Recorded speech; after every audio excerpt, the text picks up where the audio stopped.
The human body is very sensitive to changes in its internal environment. Throughout our lives, the body balances the competing demands within it to maintain homeostasis. While all of the body systems contribute to this internal balance, we see that homeostasis is heavily controlled by the autonomic nervous system. So that's going to be our topic for chapter 14, is the autonomic nervous system. So looking at the organization of the nervous system as a whole, we see that the peripheral nervous system has two branches. It has the sensory division and the motor division.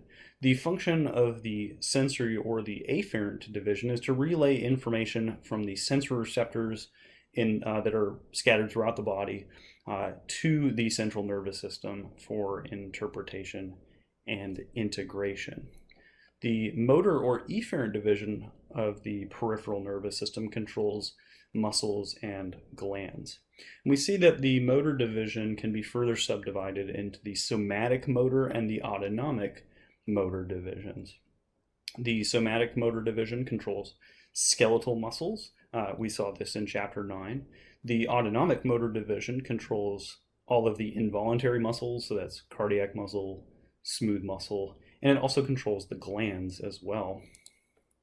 Furthermore, the autonomic nervous system has two branches that are associated with it. And this is because the autonomic nervous system is different from the somatic nervous system, because the autonomic nervous system can either stimulate or inhibit the effectors that it controls. So recall that the somatic nervous system could only stimulate its effectors, which were the skeletal muscles, and when those skeletal muscles were stimulated, the skeletal muscles contracted. So returning to the autonomic nervous system, the sympathetic division serves to mobilize the body during activity, while the parasympathetic division promotes maintenance functions and also works to conserve body energy. So it's important to emphasize this again here, that the autonomic nervous system is a motor pathway or a motor division. Also, it is very rare that one of these two divisions is completely dominant over the other. So the sympathetic, of course, mobilizes the body during activity, while the parasympathetic serves to conserve body energy. Neither one of these divisions completely dominates over the other at any given time. So typically, they are both working together to maintain homeostasis. The sympathetic division does tend to be more active than the parasympathetic division when the body is active, so that is when we're engaged in physical activity like exercise, while the parasympathetic division is more active when we are not engaged in vigorous activity, or when we are not engaged in escaping from, say, a dangerous situation or something like that. So in chapter 9, we saw that the somatic nervous system contained somatic motor neurons, and these somatic motor neurons maintained synapses with skeletal muscles. These neurons tend to be very heavily myelinated, and they released the neurotransmitter acetylcholine at the neuromuscular junction. And when this neurotransmitter, when acetylcholine was released, that stimulated the skeletal muscle, and the skeletal muscle then contracted. So these neurons we saw extend from either the brain or the spinal cord directly to their effector organs. So in this case, the skeletal muscles that they control. So the cell bodies and the dendrites were housed in within the central nervous system, so either within the brain or within the spinal cord. And they sent typically very long axons, or they have very long axons that extend from the brain or the spinal cord to the particular skeletal muscles that they control. In contrast to this, the autonomic nervous system uses a two-neuron chain, and the effectors in this division, in this motor division of the nervous system, are the involuntary muscles, the cardiac muscle, smooth muscle, things like that, as well as glands that are scattered throughout the body. The neurotransmitters of the autonomic nervous system are also different from that of the somatic nervous system. The autonomic nervous system uses two neurotransmitters. One of them is norepinephrine, which is abbreviated NE, in addition to using acetylcholine as well. So the autonomic nervous system is making use of both acetylcholine and norepinephrine as its neurotransmitters. And these effects could be either stimulatory or inhibitory depending on the type of neurotransmitter that is used, but also it also depends on the receptors that are receiving and responding to that neurotransmitter. And those receptors are located on the plasma membranes of the cells of the effector organs. So let's analyze this two neuron chain for just a second here. So just like we saw with the somatic division of the nervous system, the cell body of the first neuron in the chain is housed within the central nervous system, and it sends an axon, or it has an axon that extends out of the central nervous system. And this first neuron in the chain forms a synapse with the second neuron in the chain inside of a ganglion. So this synapse is present within a ganglion that's located in the peripheral nervous system.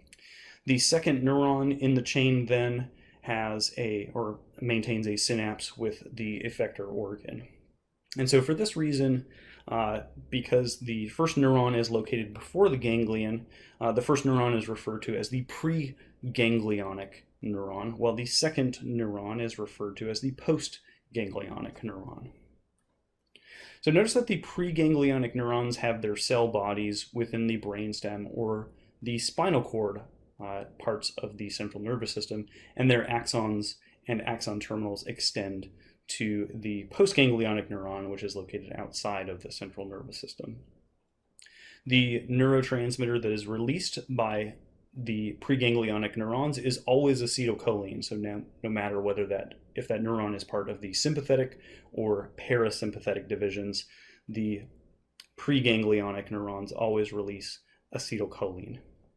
So notice too that some of the sympathetic preganglionic neurons here in the second part of this diagram will stimulate the adrenal glands to release either epinephrine or norepinephrine, and both of these hormones, epinephrine and norepinephrine, are involved in controlling short-term stress and survival responses. And so we see those being released from the adrenal glands, which help control short-term survival and stress responses.